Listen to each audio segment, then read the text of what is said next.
Assalamualaikum warahmatullahi wabarakatuh. Saya Muhammad Zaidan Was Akila, kelompok 3C, asisten Mas Warhan Nugroho, NIM D1A023238. Di sini saya akan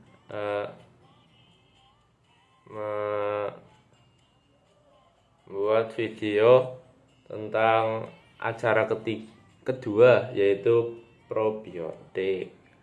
Yang pertama, ke pengertian dulu dari probiotik. Merupakan pangan yang mengandung mikroorganisme hidup secara aktif meningkatkan kesehatan dengan cara memperbaiki keseimbangan flora usus jika dikonsumsi dalam keadaan hidup dalam jumlah yang memadai. Probiotik dapat diperuntukkan untuk hewan, yaitu berupa probiotik pakan, dan jika diperuntukkan untuk manusia yaitu probiotik pangan. Adapun bakteri yang terkandung pada probiotik ada Lactobacillus, ada Bifidobacterium, ada Streptococcus, ada Pediococcus, ada Leuconostoc, ada Bacillus sp. Kemudian ada prebiotik yang merupakan makanan bagi probiotik. Contohnya ada fructo-oligosakarida yaitu FOG, ada galacto-oligosakarida atau GOS, ada inulin, dan ada ravionosa. Jika keduanya digabungkan antara probiotik dan prebiotik, maka akan terjadi simbiotik. Kemudian syarat pada probiotik ada 5. Yang pertama, tidak bersifat patogen dan toksin. Yang kedua, dapat diisolasi dari hewan inang dengan spesies yang sama. Kemudian dapat hidup di saluran pencernaan dalam kondisi yang asam dan menempel pada filil usus. Selanjutnya, dapat menguntungkan inangnya, dan yang terlahir mampu bertahan hidup selama masa penyimpanan. Mekanisme kerjanya yaitu melekat dan menempel dan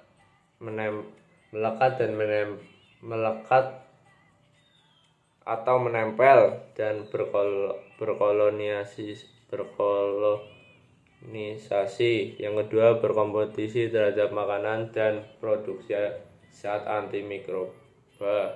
Yang ketiga, merangsang mukosa, meningkatkan sistem kekebalan hewan inang mikroorganisme, dan yang terakhir yaitu membantu proses pencernaan makanan.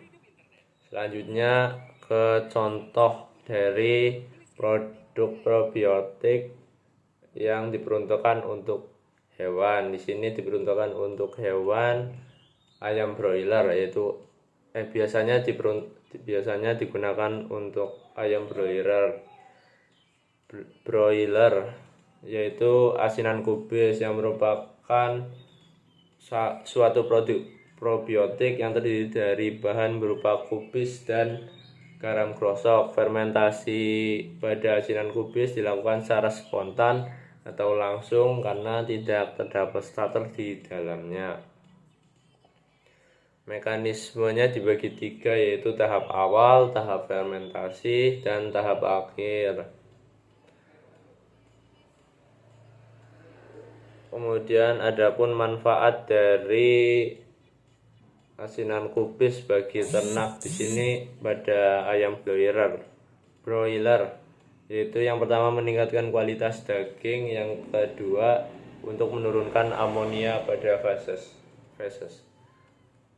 Cara pembuatannya yaitu yang pertama, kubis diiris tipis-tipis, selanjutnya dimasukkan garam krosok sebanyak 5% dari jumlah kubis.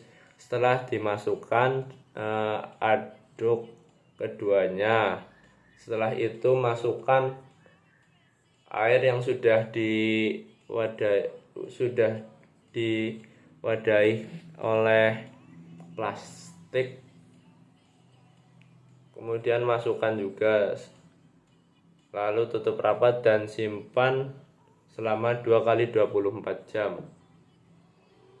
Selanjutnya ke kefir, yang merupakan suatu hasil Fermentasi dari susu yang diperuntukkan untuk manusia merupakan minuman hasil fermentasi dengan starter kefir yang mengandung bakteri asam laktat dan kamir, memiliki rasa agak asam karena proses fermentasinya, dan beralkohol.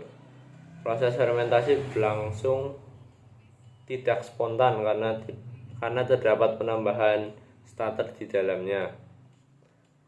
Kemudian ciri-ciri bulir kefir yaitu berbentuk granula dan tidak beraturan. Yang kedua, berdiameter 3 sampai 35 mm.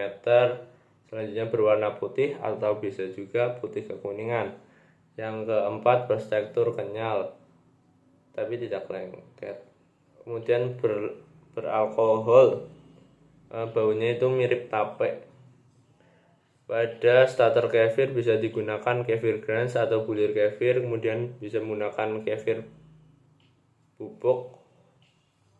Selanjutnya bisa menggunakan juga kefir sebelumnya. Pada acara praktikum menggunakan kefir Grange atau bulir kefir. Kemudian ada mikroorganisme yang terkandung pada kefir, ada Candida kefir, ada Streptococcus, ada lebak Lactobacillus lactis, ada Lactobacillus kefirgranum, ada Lactobacillus kefiranomyces, ada Leuconostoc. Adapun manfaat kefir yaitu untuk mengatasi laktosa intoleran, kemudian meningkatkan imunitas, untuk menghilangkan bau perengus pada susu kambing, untuk mencegah kanker saluran pencernaan, kemudian yang selanjutnya untuk meningkatkan fungsi pencernaan, membantu detoksifikasi racun, dan yang terakhir untuk penguatan tulang. Cara pembuatannya yaitu menggunakan susu pasteurisasi, kemudian dimasukkan ke wadah. Setelah dimasukkan ke wadah, kemudian masukkan starter kefir menggunakan kefir Grange sebanyak 5%. Kemudian tutup rapat dalam suhu 27 sampai 30 derajat Celcius. Untuk waktunya itu 1 kali 24 jam. Kemudian sebelum diminum saring dulu dengan bulir kefirnya. Pada saat praktikum itu lama fermentasi 2 kali 24 jam sehingga kefir yang didapatkan hasil akhirnya itu terlalu kecut ya. Sekian dari saya, terima kasih, mohon maaf atas kesalahan yang ada. Wassalamualaikum warahmatullahi wabarakatuh.